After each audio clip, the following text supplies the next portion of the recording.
So Karin, maybe you could start by telling listeners a little bit about what your mission is and why it is that you do this work. Yeah, so it started way back when I was in the tourism and hotel industry, and I was studying marketing. There I learned about service management, and all in the books about service management, they said that the quality of service depended on to which degree employees were involved and had authority over their business. And then I sort of discovered the difference between what were in the books, the theory, and what was actually happening in the workplaces. And this was intriguing me, why don't we do it as proved in the books, sort of. And somewhere there in the 80s, I came across Ricardo Semler's book also, and I was totally fascinated by his work. And I had a work as a marketing director in a corporate business, and really started to hate hierarchies. And I found it really sort of slow and hindering. So from this, I developed this keen interest in challenging hierarchies. And so my mission has become to create workplaces that is more suitable for human beings, and where human beings can be taken into account more and be more satisfied, and also be more fulfilled and treated with respect. So it's all about creating workplaces. And when you do that, I think the world will become better. And you were you were an early pioneer of experimenting with ideas of bottom-up and self-management. What were some of the key insights that were going on in your life at that time that led you to develop this approach and start to put it into practice? Yeah, so before I got the chance to try out these ideas, I ended up coaching a lot of people that were unemployed, because we had a big economic crisis in the 90s. And there I realized that people that were looking for work, what was in the way for them often were their mindset or their attitude, their relationship to what they were going to contribute and so on. So I started to experiment with a dialogue way of having a dialogue with people so that they could change attitude. And also when I met people in groups with unemployed people, they were the working climate in those groups were quite horrible, because they didn't expect anything of those activities. And I knew that if we had this working climate, we would never get anywhere, and these people would never get anywhere or have any results. So there I tried to learn how to shift the working climate from being resigned and hostile to becoming one where people participated because they wanted to participate, and then they saw value on it. And those learnings were really useful then when I got my first chance to try out the ideas, which was in a small hotel where I, together with the CEO, who also read Ricardo's book, we worked with her staff group, and that was the first attempt, or the first chance I got to try those ideas about giving away all the authority. And we had great results out of that. What happened there in the hotel was like a proof to me that this was so powerful, because I could see the shift in people's attitude and the engagement that released, and the degree of responsibility was increasing incredibly. So it was more astonishing that I could have imagined before. And this led to me having new assignments, this time as CEO, especially in one company called Comanco, which was an education company, a training company with 15 people, and they have never succeeded financially, but they were owned by an organization, so they didn't really have to be financially successful. But here I could really experiment even more to give them authority, but also to shift their working climate, because the working climate was one of distrust, gossip, and really poisonous atmosphere. So with that this time it was the opportunity to do it totally fully out, and the business results were totally unbelievable there. Really, we went from big loss to big profit, and it also showed to be sustainable, because when I withdraw as a CEO after 8 months only, the group chose to pick one person to be CEO, and she was the CEO then for 7 years, and they never failed again, really.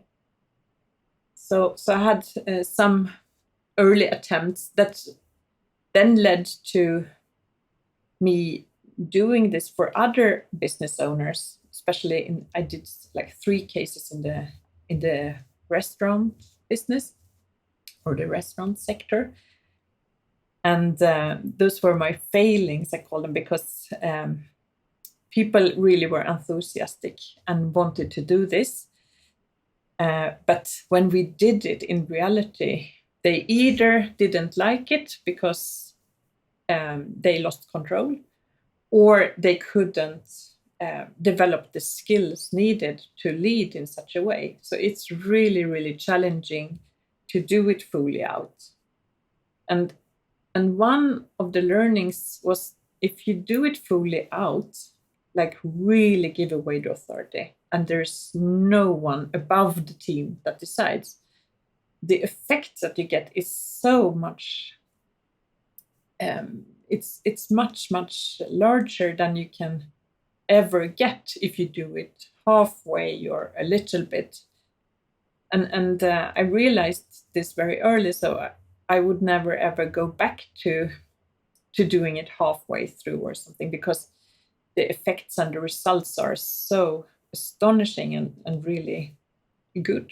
The results when it comes to money, the results when it comes to sustainability, the results when it comes to personal growth, and also low turnover of staff or sick leave and all those things that business owners want. That's all you can dream of, really. So I couldn't see why you shouldn't do that, really. So this, but in the restaurant, doing it with other owners was really, really tricky. And out of those experience, I got to the conclusion that if I would do it again, I would need to have the full power or the full control. So I decided to buy companies then. So around 2009, I started together with my colleagues to find companies to buy.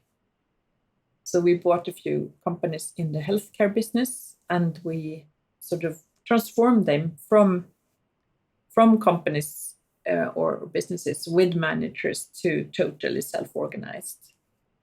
And the last case I did was I bought a call center that was really, really hierarchical, had been for 20 years, still a small company with like 18 people in it.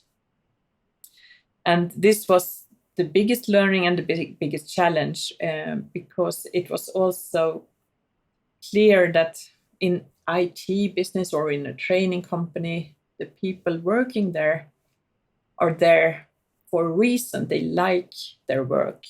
Whereas in like call centers, people sort of have maybe just ended up there for some reason, and they're really not passionate about what they do. And in a business like that or sectors like that, it's much more of a challenge to get it to work, really. The thing about those processes, which my other big finding, apart from giving all the authority away, is that the working climate is so important to have it work. So what you start with is to create the working climate and go from a one that's not working so much to install or get to one where you have a really high level of communication, where you resolve stuff like conflicts or different views of things.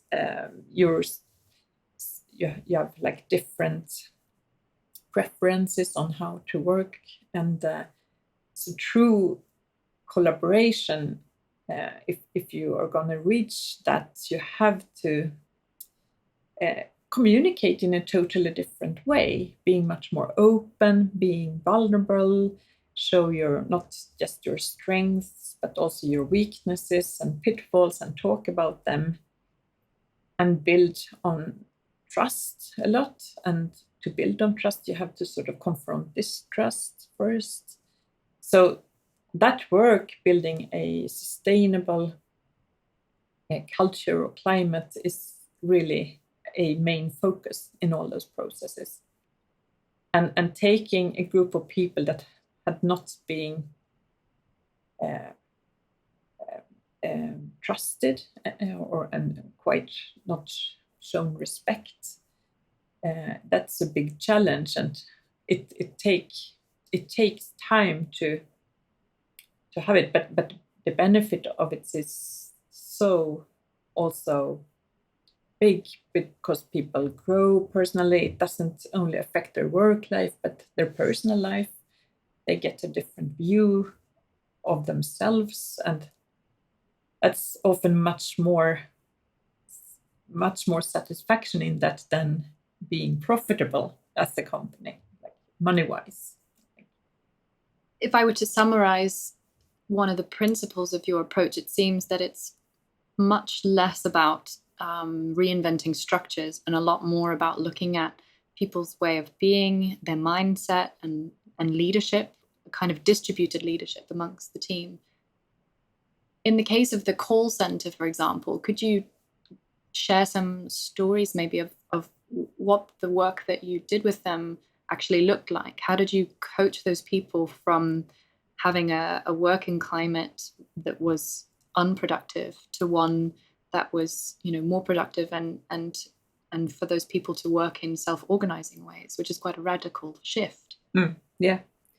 Yeah, structures is not so important, because structures will take care of themselves once you give the authority to a group. So a group will distinguish what structures are in the way or hindering their work. So that will sort of transform along the way, so that therefore you don't have to focus on them, just give away the authority. But the work looked like, and often does, like a group of people, they are very clear that they want a certain kind of climate, and they very early in the process they realize that they need to have a higher level of communication. So the work is really sort of to confront the gap between what they want and what they have, and challenge people to be brave enough to be more straight with each other, to find their habit of resolving stuff and be personal, and train people to do it all over and over again until it's there, sort of, until there is a new culture. So that's one thing.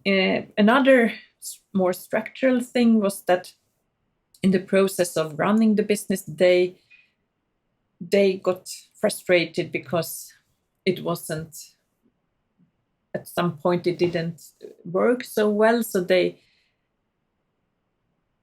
analyzed and saw that they didn't know where the time went, because this was a business where you have to keep track on time to be able to build the customers, really.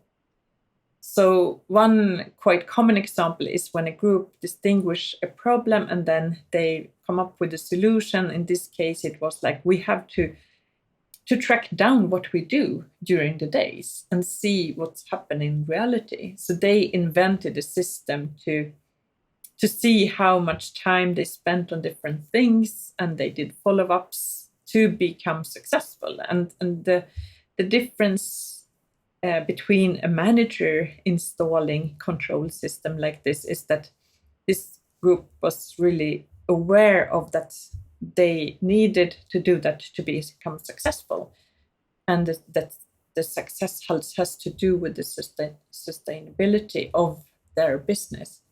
So I usually say, or often say, that this mental ownership was developed. And when there is a mental ownership, all sorts of solutions and ideas and systems and structures are created in service of the team.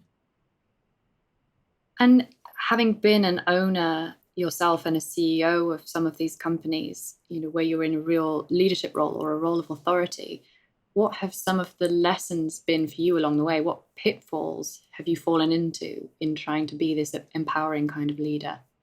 Yeah. Two that stands out is I've been hesitant in being as radical as I, in the hindsight, see that I should. Like when it comes to managers, when I acquire a business or take it over, there often are managers involved. And in many cases, I have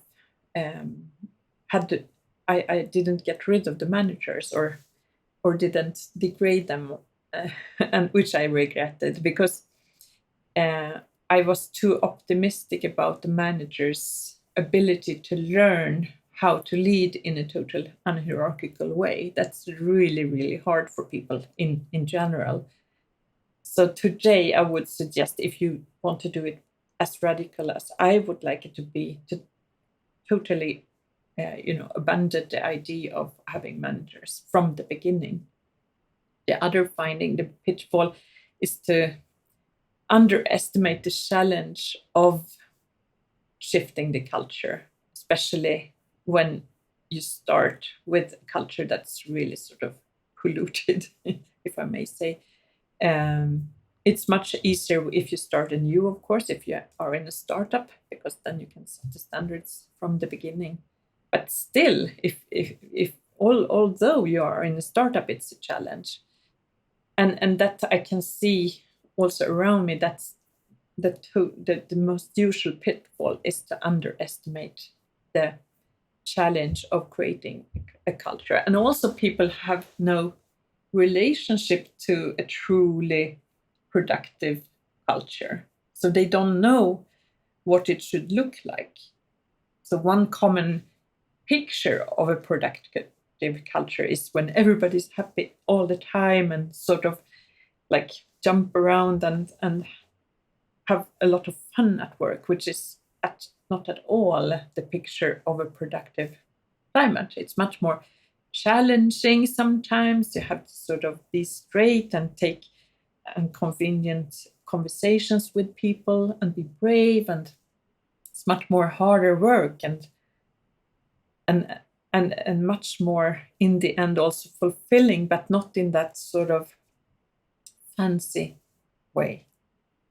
Because I hear a lot of stories about that it's challenging, particularly for leaders. It means letting go of something. It means letting go of control. It means letting go sometimes of being the hero, which can be a nice feeling.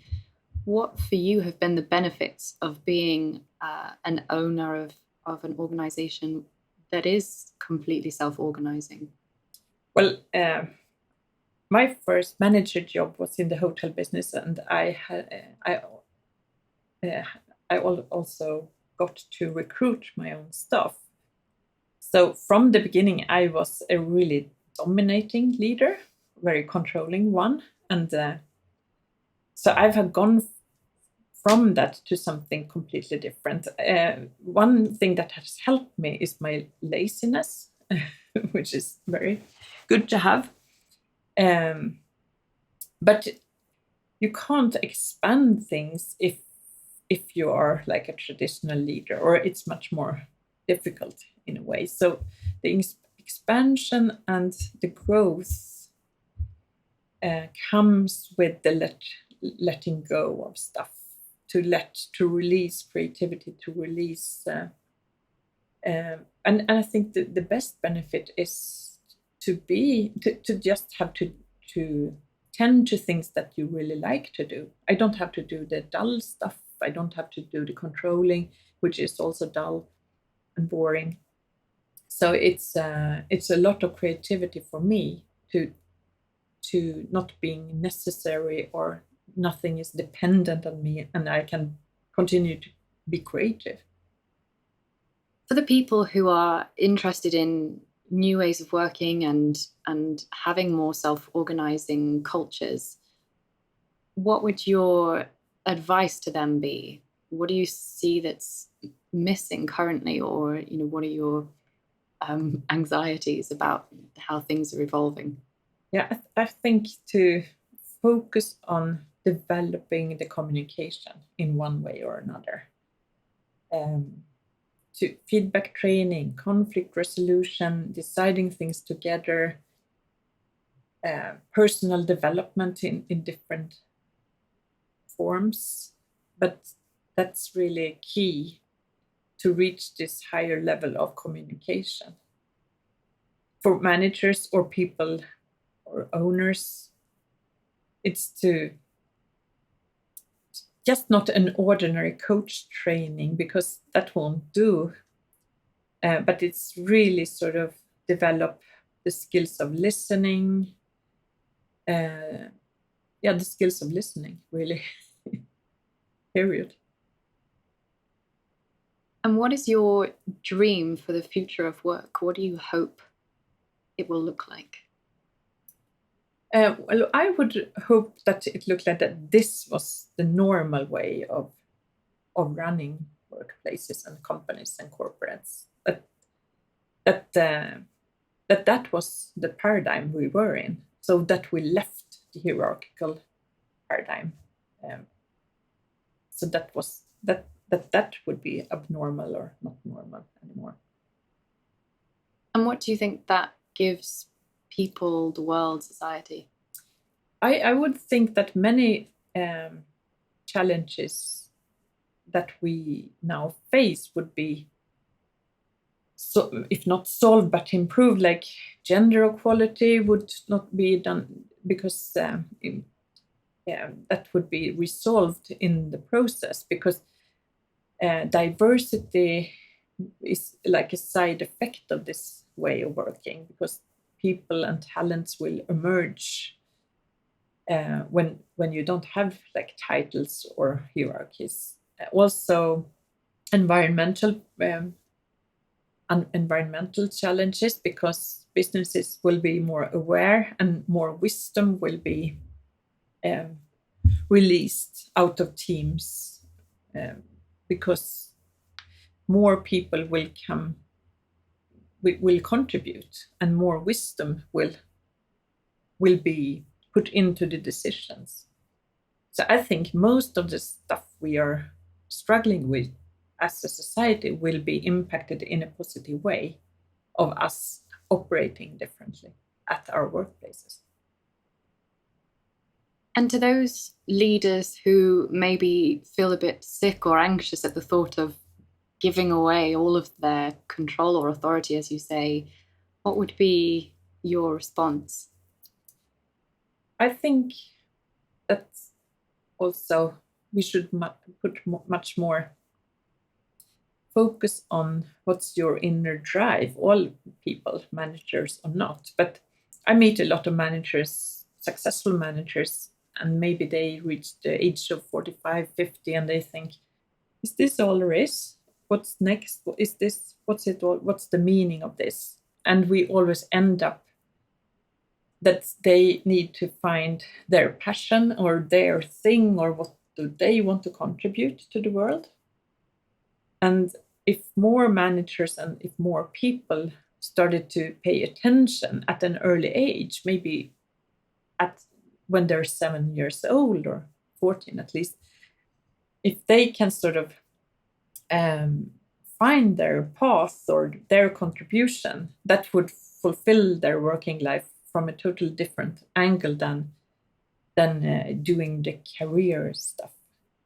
Yeah, because I guess a part of this way of working is that you drop the mask. You stop pretending to be, managery, or you stop performing a role. And it's much more about honesty and bringing your whole self to work, as Frederick Laloux says. So it's much more authentic. And if it's not the right place, then, then you're not in the right organization. But there's something about confronting that. Yeah.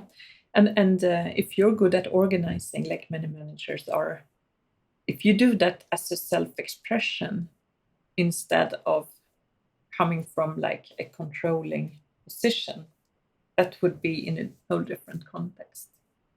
Yeah, there's a key theme about choice, I think, and mandate, which is kind of radical and most people don't think about in workplaces. So that if people choose that person organizes as part of their role, that's very different to them doing it by default, like it's a divine right or something. Exactly. Yeah.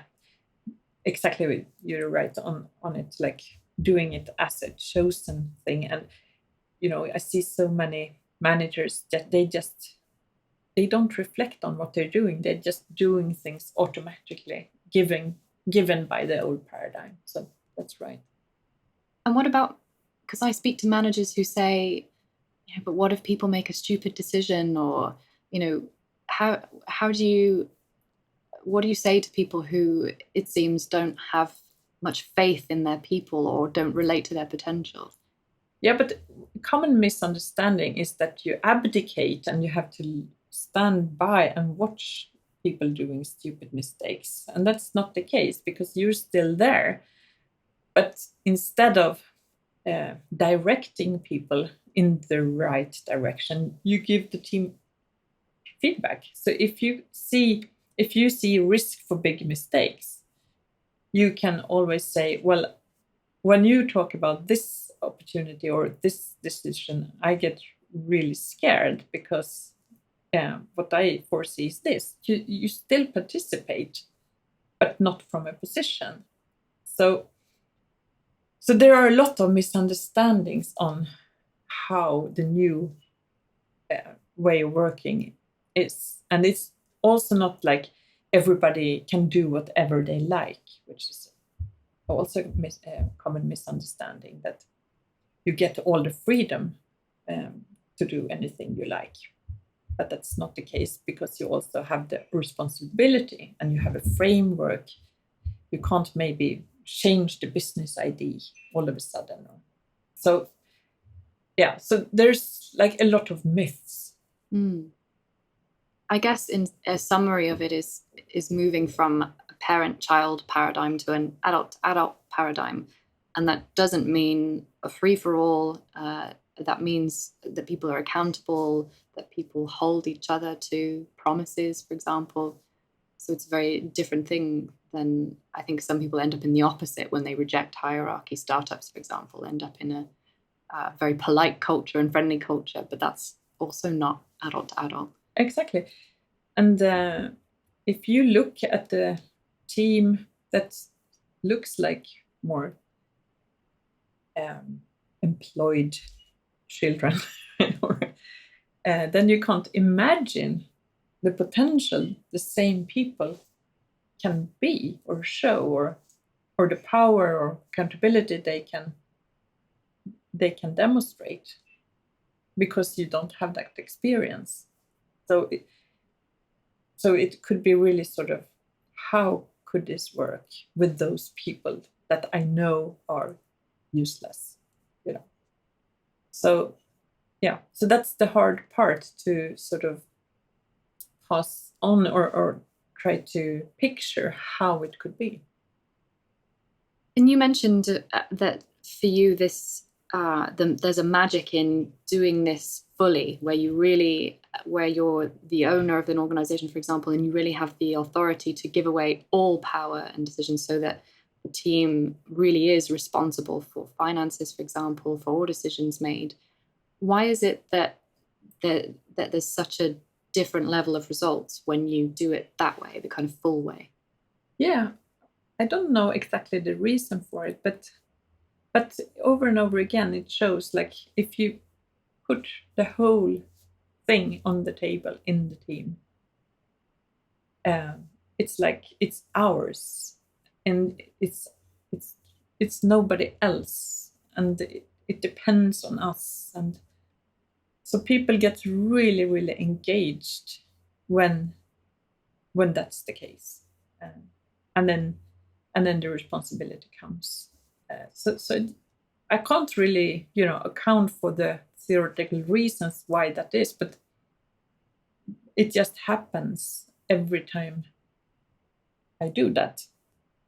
And do you have any final words of wisdom that you would like to put out there, share with people who are maybe struggling with having the courage to take that first step, for example? Yeah.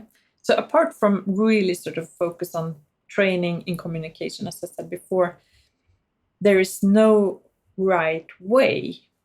So every organization have to find their way of structuring or taking the steps. So there is no there's no map, which could also be liberating. So don't look too much on others and concepts or what people say, but still focus on the communication.